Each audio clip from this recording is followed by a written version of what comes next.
Halo semua, perkenalkan nama saya Anggreni Rizkinaldawiyah dari kelas 10 MIPA 3. Saya akan menjelaskan tentang perkembangan Islam di Indonesia. Simak baik-baik ya. Islam sudah mulai diperkenalkan ke berbagai negara yang ada di dunia sejak dahulu kala, baik itu ke Afrika, Timur Tengah, Asia, dan Eropa. Sejak zaman Nabi Muhammad SAW, agama Islam sudah disebarluaskan ke berbagai negara.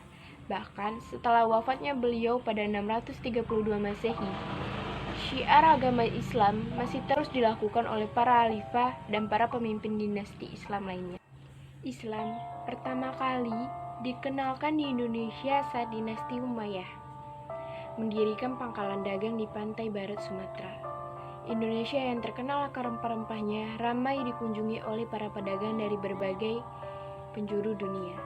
Para pedagang muslim pun juga berdatangan ke Indonesia untuk berdagang dan sudah berlangsung dari abad ke abad. Tidak hanya melakukan perdagangan saja, para pedagang muslim yang berasal dari Arab, Gujarat, dan Persia itu pun juga mendakwakan agama Islam kepada penduduk sekitar. Perkembangan Islam di Indonesia. Agama Islam yang masuk ke Indonesia tentunya mengubah kebudayaan yang ada di Indonesia. Kebudayaan lokal yang sudah ada di Indonesia sejak lama mulai bertransformasi dengan kebudayaan Islam. Agama Islam yang datang melalui jalur perdagangan tentunya membawa pengaruh besar kepada penduduk pribumi, khususnya masyarakat Melayu. Karena pada saat itu masyarakat Melayu sering melakukan aktivitas perdagangan. Pada saat itu, ajaran agama Islam mudah diterima di Indonesia karena disebabkan oleh beberapa faktor. Di antaranya adalah: pertama, ajaran agama Islam sederhana, mudah dimengerti, dan mudah diterima. Yang kedua, untuk memeluk agama Islam tidaklah sulit karena hanya mengucapkan 2 kalimat syahadat, yaitu aku bersaksi tiada Tuhan selain Allah dan aku bersaksi bahwa Muhammad adalah utusan Allah. Yang ketiga, upacara-upacara keagamaan Islam sederhana. 4. Islam disebarkan dengan damai. 5.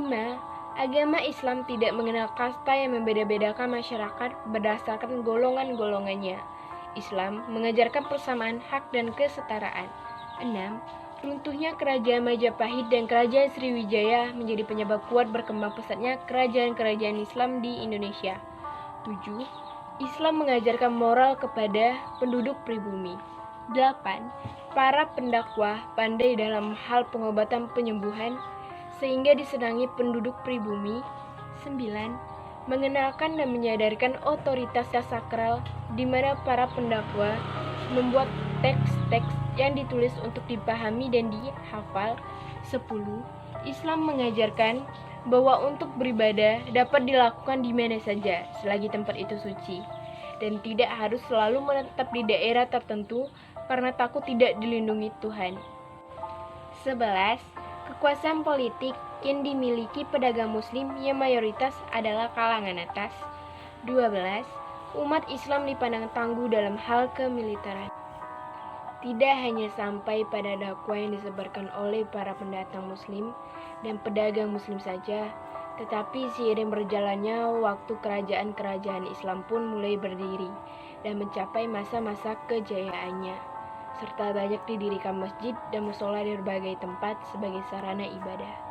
Kerajaan Islam pertama yang berdiri di Indonesia adalah Kerajaan Samudra Pasai dengan Sultan Malik As-Saleh sebagai sultan pertamanya. Agama Islam yang berkembang di Indonesia juga menyebabkan pengaruh yang besar, baik itu terkait arsitektur, bahasa, pendidikan, norma, hubungan sosial, budaya, dan bidang lainnya. Terima kasih sudah menonton video saya. Wabillahi taufiq wal hidayah. Wassalamualaikum warahmatullahi wabarakatuh.